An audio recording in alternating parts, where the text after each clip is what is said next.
Howdy Google Ads fans, and welcome back. In this lecture we're going to talk about negative keywords, negative match type. From here on out we're going to refer to negative match as just negative keywords to avoid confusion, because negative match type doesn't actually trigger ads. Negative match types are purely a preventative measure. For example, if you had an ad group that just had a few negative keywords, you would never get a single impression, right? Negative keywords just moderate and they put additional limitations on your positive keywords. So you have your positive keywords that have your broad match modified, phrase, and exact. Negative keywords put additional limitations, put additional restrictions. And negative keywords allows broad match and broad match modified and phrase match to be so good when you use them in conjunction with negative keywords. So negative keywords uses that negative minus symbol to prevent words and phrases found in search terms from triggering your ads. Negative match, negative keywords can be broad, phrase, or exact match, and that gets a little complicated because that makes negative keywords its own strategic concept unto itself. So let's take a look at a few different negative keyword examples based on different match types and see how they would affect search terms from triggering our ads. So first we'll take a look at a broad match example, and of course broad match is just the negative and the keyword. And in the same way that broad match positive keywords include the most amount of potential search terms, negative broad excludes the most amount of potential search terms. So for example, when I do negative faux leather, I'm telling Google that anytime faux leather shows up in a search term, doesn't matter what else, if it's there, don't trigger my ad. So ads will not show for faux leather chairs, leather faux chairs, because faux leather are in both of those search terms. Ads can show for leather office chair, faux leather desk accessories. But you have to be careful because just as broad match negative excludes the most potential amount of queries, if I have two words, which I do here, faux and leather, I'm telling Google that only when those two words are in the search term do I forbid you, let's say, from showing an ad. So as we know, ads will not show for faux leather chair and leather faux chair because faux and leather are in both of those potential search terms. But ads can show for leather office chair and faux desk accessories, even though leather shows up here and faux shows up there. In that search term, my negative keyword is faux leather. So if I wanted to not show up for faux or for leather, what would I need to do? I would need to have negative faux, and I would also have to have a separate negative keyword, negative leather. And if I had those two separate keywords, then I wouldn't show up for either leather office chair or faux desk accessories. Now let's take a look at negative phrase match. And again, it works the same way. I'm telling Google with a negative phrase match, it's enclosed in quotation marks, and negative phrase match says when the words this specific phrase in this specific order show up in any search term, I do not want my ad to show. So over here I have negative brushed metal, and this is how you would add that into your account with a negative sign and then the keyword in quotation marks. So your ads will not show up for buy brushed metal cabinets and brushed metal office chairs because brushed metal shows up in that order of my negative keyword in both of those search terms. But however, your ads can show for metal file cabinets, metal brushed effect desktops, even though metal and brushed both show up in the search term, they're in the different order. And remember, we're going by phrase match, and the defining characteristic of phrase match is the words enclosed in the quotation marks have to be in that order. Metal office chairs, because metal is not its own negative keyword, it's brushed metal together in phrase match, that's a negative keyword. So that's how negative phrase match works. And there are different situations. You have to take a look at the search terms that are triggering your ads and figure out, should a keyword be added as a negative phrase match, a negative exact match, a negative broad match. And I'm going to walk you through a live account to show you how I would strategically add negative keywords with which match type. Now let's finally take a look at exact match. So exact match, again, uses the brackets. So negative exact match, I have negative office chairs in brackets. And it's the same thing conceptually as exact match positive. So my exact match positive keyword is giving me the most control over which search terms show up, and I'll get the fewest search terms, let's say, or the least variability in search terms that would trigger an ad. Same thing as the negative. A negative exact match knocks out the fewest amount of search terms. It's the least constrictive of the match types. Positive match type is the most restrictive form of match types, and negative match types is the least restrictive form of match type. So I guess in that way, it's sort of an opposite.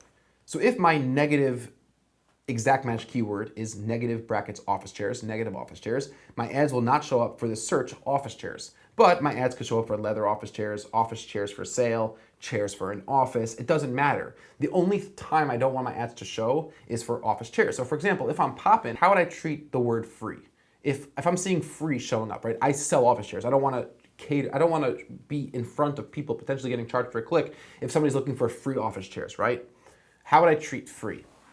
What type of negative match type would that be? What do you think?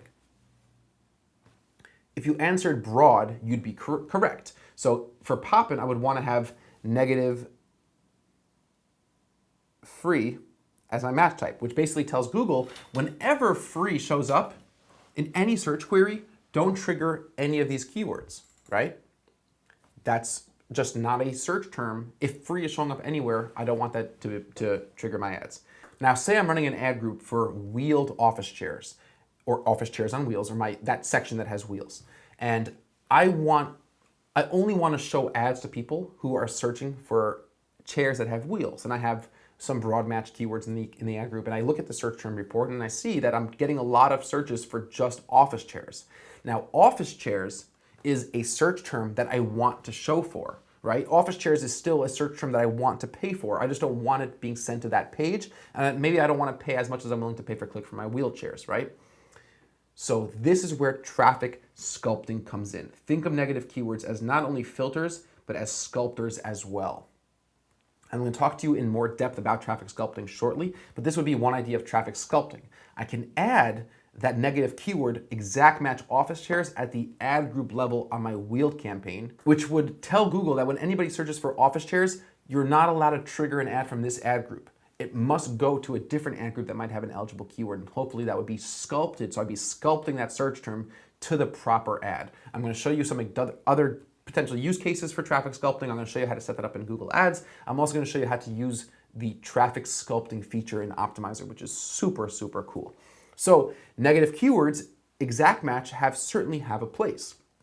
And there are plenty of times that you would want to use exact match negative for an account irrelevant keyword list, or at the campaign level, of course, as well. So that's how to start thinking about negative keywords and some of their specific characteristics, and of course, using all the different match types and understanding how the match types interplay with negative match type with negative keywords.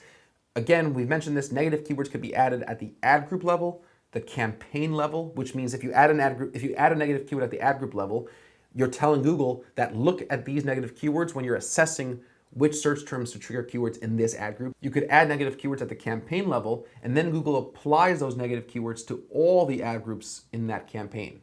You could also add negative keyword lists and apply those lists to multiple campaigns, which is a really, really powerful feature, and I'm going to show you how to use those to your advantage.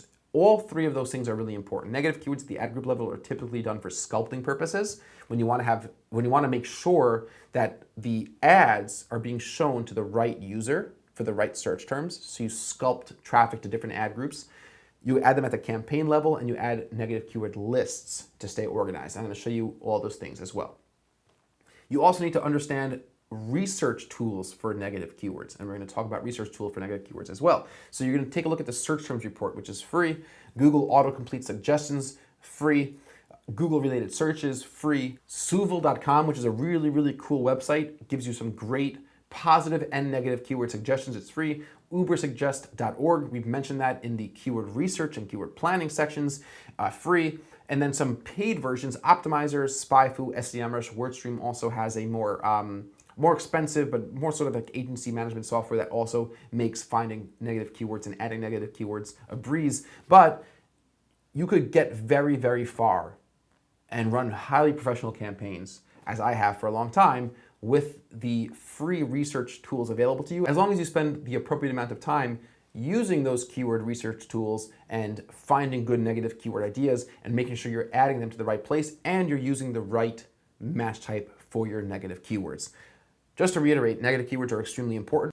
I have never in my life seen a Google Ads account that was really well put together, that was highly profitable, that did not have a serious negative keyword strategy. In fact, many of the accounts that I manage and that our company manages have way more negative keywords than they do positive keywords. And in fact, I would aim as a rule of thumb to a 1-to-1 match. If you have 100 positive keywords in your account, you should have at least 100 negative keywords. If you have 500 keywords in your account, you should have at least 500 negative keywords, and usually a 2-to-1. So for every one, or 1-to-2, for every one positive keyword, you should have 2 negative keywords. That will show that you're actually spending time in your search terms report researching negative keywords, but it will also show that your account is not chock filled with phrase and exact match keywords. You're experimenting, you're getting aggressive, you're looking for new ideas, but you're also adding lots of negative keywords as you go along to make sure that over time you could retain the benefits of broad match and broad match modified, but you're not wasting money on irrelevant clicks and on irrelevant traffic through negative keywords.